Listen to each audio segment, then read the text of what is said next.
So g'day, I'm Ben Benassi, as Luke said, Deputy Mayor of Wilton, President of MACROC, which is the Macarthur Regional Organisation of Councils, and most importantly, I'm the East Ward Councillor, which covers Wilton, where we're standing here today. I believe the negatives for this airport proposal far outweigh any positives in relation to this matter. Now, I came here today with some pretty exciting news. After approaching our neighbouring councils, our southern neighbour, Wingecarribee, has joined with the Macarthur councils of Camden, Campbelltown and Wollondilly in opposing the airport.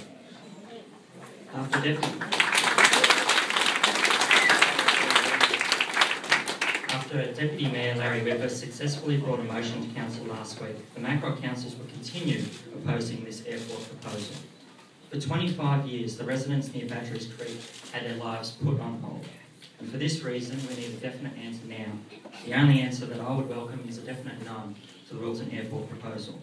My opposition to the airport has been consistent since I was elected in 2008, and despite political pressures, my stance will not change. I was elected with a promise to fight this airport, and that's exactly what I intend to do.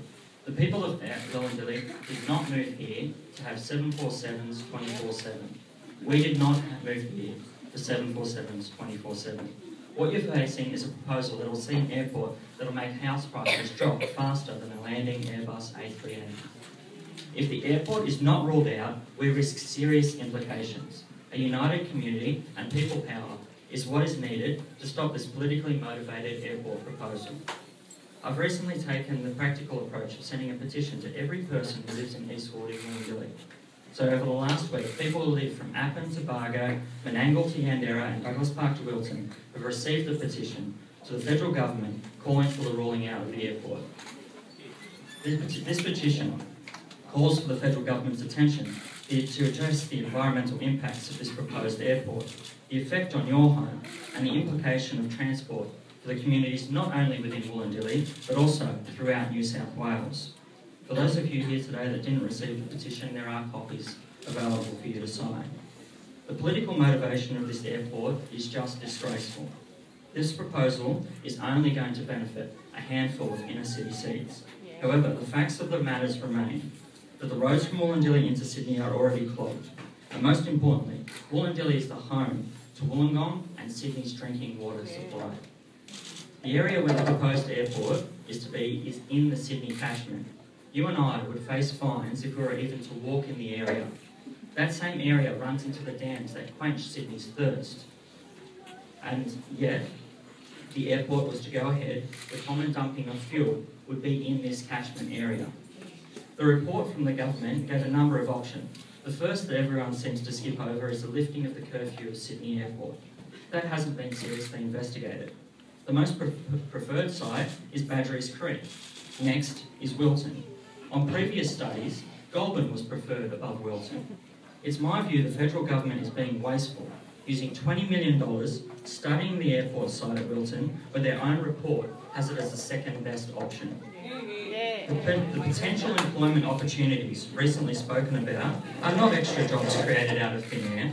They, like the planes and flights, will be transferred from the current Sydney airport.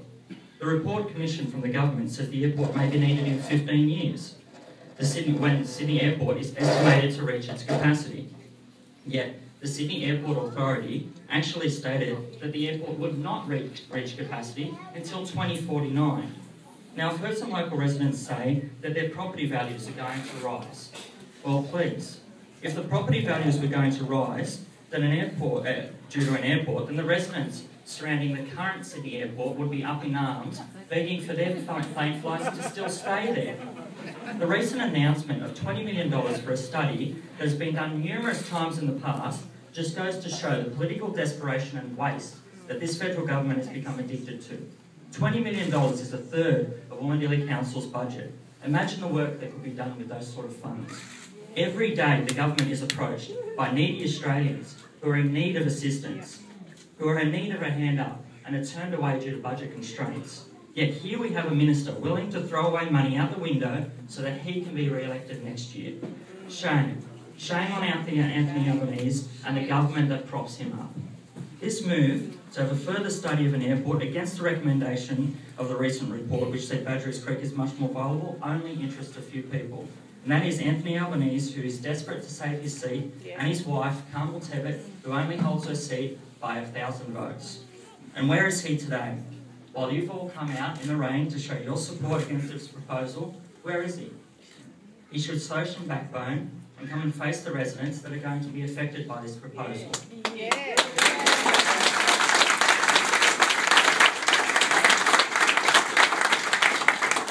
600 homes are in Wilton today.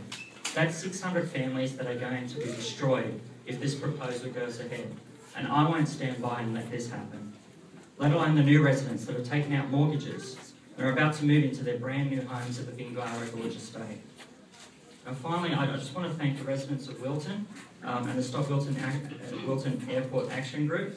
Without your support and the groundswell of support from the Wollondilly community, the word wouldn't have got out about the rally here today, and our voices may not have been heard. As I said before, I have copies of the petition floating around. Please sign them, and I'll take them to the federal government. We'll inundate them with support against this politically motivated proposal. Yeah.